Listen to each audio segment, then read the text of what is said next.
बर' थुनलाइ आफादनि मानाव गेदेर आफादगिरि बिथां समायखिरा लानाय हाबाफारियाव नोंथाङा आरो बर' उदालगुरि थुनलाइ जिल्ला आफादनि जानानै नोंथाङा गाहाय नेतारि मासिनिफ्राय जे नै समायखिरा हाबाफारियाव बाहागो लाफैबाय नोंथाङा बिथांमोननो मा आशीर्बाद होलांनो सानो? जोंनि बिसानि थारैनो जोबोद गोजोननाय मोनदों।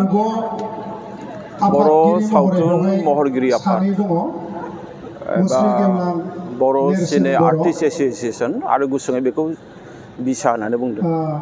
बिटिसि सरकारनि बिथांमोना लेङाइ गोदान मावफुं बारग' आफाद दाबाय बुंथिगिरि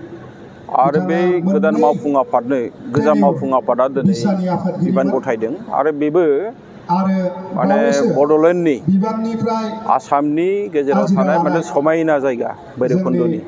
जि पिकनिक बारग' स्पट आफादगिरि मानाव गेदेर बेवहाय फुंखा महिलारि दिनैहाय बे बिथां हाबाफारिखौ लादों लोगोसे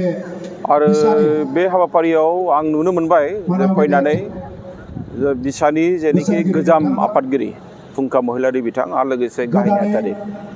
गुरु बिबान पबित्र मोननाय बर' मानाव गेदेर बिथांमोना गोदान दैदेनगिरि बिथांमोन आफादगिरि जोंहा आरो दीपक रामसियारि आरो लोगोसे हालब्रि बर' जोंनि गाहाय नेहाथारि बिथांमोननो जिल्ला बिबानखौ कमिटि होदों बिसानिफ्राय आरो बेवहाय दुलाराय माने बिजाबिलाव मानाव आसामनिफ्राय गेदेर खना खनला आफादगिरि जायगानिफ्राय आरो गाहाय सोब नेहाथारि माने बिथांमोन बासि गेदेमा सुबुंफ्रा बेवहाय बाहागो लोगोसेनो लाफैदों जोंनि अदालगुरि आरो बे हाबाफारियाव जोंहा बिटिसिनि मानिजाथाव EM प्रेस मुसाहारि आंनि बिथाङाबो गाहाय आलासि महरै अफजल बाहागो लादों। नार्जारि उदालगुरि जिल्ला बर' फंबाय थुनलाइ बिनानाव आफादनि महरगिरि आंनिनो लोगो बिथांमोन फतेन्द्र बसुमतारी बिथाङा बेवहाय फैदों जों आरो लोगोसे दुलाराय बर' दिनैनि फरायसा बे आफादनि हाबाफारिखौ उदालगुरि जिल्लानि जोंनि आफादगिरि जोंहा कर्नेलिस जिउआव दैमारि बिथाङाबो खुंबोनाय बाहागो लादों। बेफोरबायदि थारैनो हाबाफारिनि जों गेजेराव बुंनांगोन जे दिनै श्रेष्ठ मोनसे हाबाफारि जि होननानै बुंनांगोन। बर' जेनोखि मा होनना बुङो बेखौ नोंथांमोना जोंहा मिथिगौ बिसा जे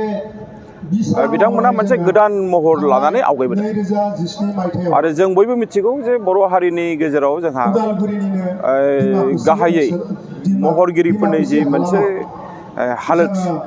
बियो आगदानिफ्राय जेरैबायदि एबा जानांगौ अल बर' जोङो बेबायदि आर्टिस्ट एस'सियेसनखौ नुबोआखै नाथाय मुं सोलायनानै दिनैनि बर' दैदेनगिरिफ्रा सिने दिनैनि आर्टिस्ट बिबानगिरिफ्रा जा एस'सियेसन रोखोमनि एबा मोनसे बर' खस्थ' सावथुन खालामदों महरगिरि महरै बे खस्थ' गायसननाय खालामनायनि जादों गेजेरजों मोनसे आरो गोदान बे बर' माने सावथुन महर महरगिरि आफादनि लानानै बर' गायसनगिरि हारिनि जिनोखि आफादगिरियानो माखासे जाहैबाय हारिमुनि जोंनि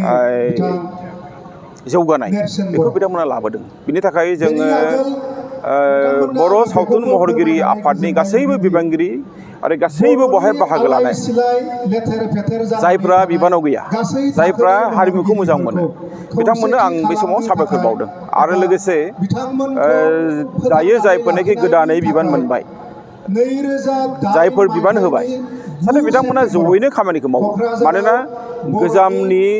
जायनोखि मोनदांथि गागि बिथांमोना माखासे मावनायनि मोनदांथि आरो हारिमु सिबियारि गोदाननि बिथांमोना बिबानगिरिफोरनि मोनदांथि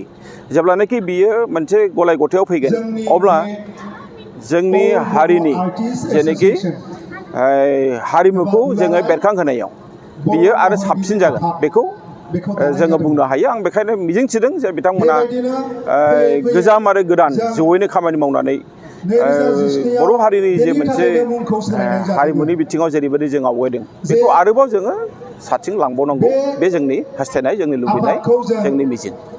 जेब्ला